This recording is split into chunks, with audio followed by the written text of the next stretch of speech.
The order looks normal. Shopify accepts it. NetSuite says the item is available. The picker walks to the bin expecting stock. But the bin tells a different story. That is where this video starts, not with a screen, but with a missing 22 units. Here is the case. SKUWHBLK100 is a fast-moving wireless headphone. Shopify is still taking orders. NetSuite shows 120 units available. But the WMS count in bin A12-03 confirms only 98. So before anyone clicks adjust, we have one question: where did the other 22 units go? That missing stock is not just a warehouse detail. It can create overselling, failed picks, wrong inventory value and repeat errors. This is why a stock adjustment is never just a number change. It is a business control moment. To solve the case, we compare three truths. The first truth is physical, what is actually in the bin.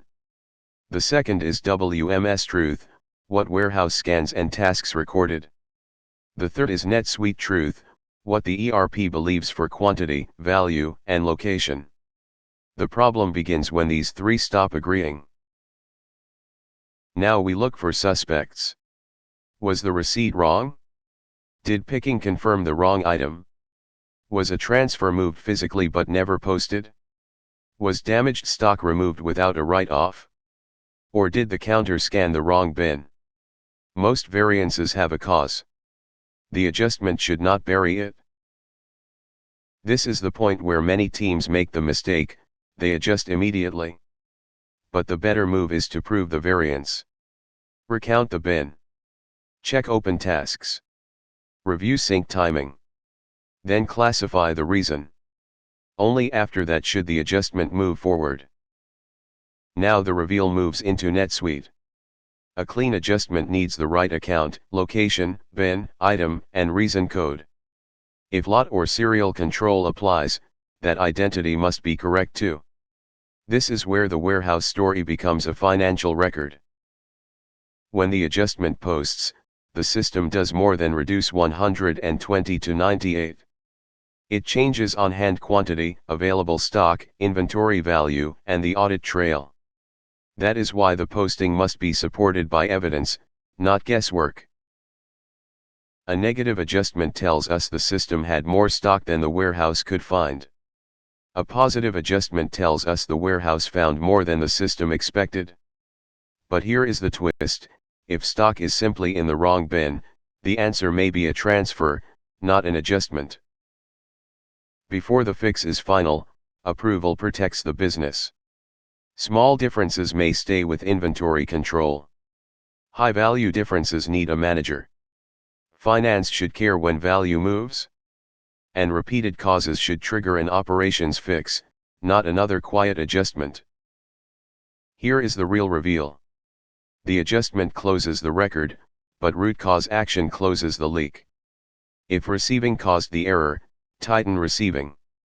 If picking caused it, tighten scan discipline. If damage caused it, write it off immediately. The happy ending is not the adjustment. The happy ending is no repeat. Now the WMS becomes the prevention layer. Bin scans reduce wrong location movement. Item scans catch lookalike SKUs. Quantity confirmation catches short picks. Lot and serial checks protect traceability.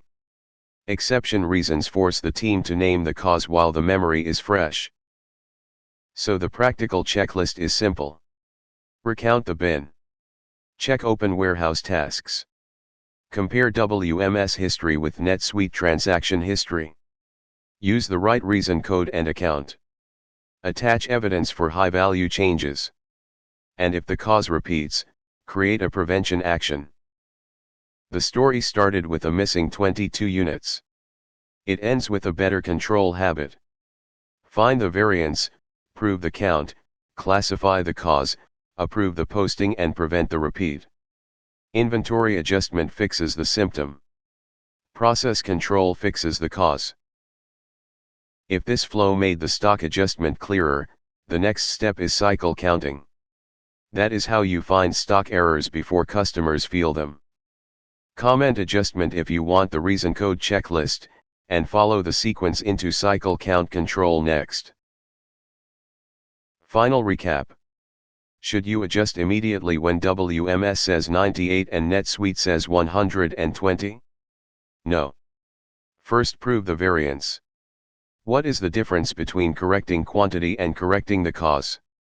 Quantity correction fixes the record. Root cause correction fixes the process. Which record should explain the adjustment? The count, reason code, and GL impact should all connect. That is how a warehouse mystery becomes a controlled NetSuite WMS adjustment.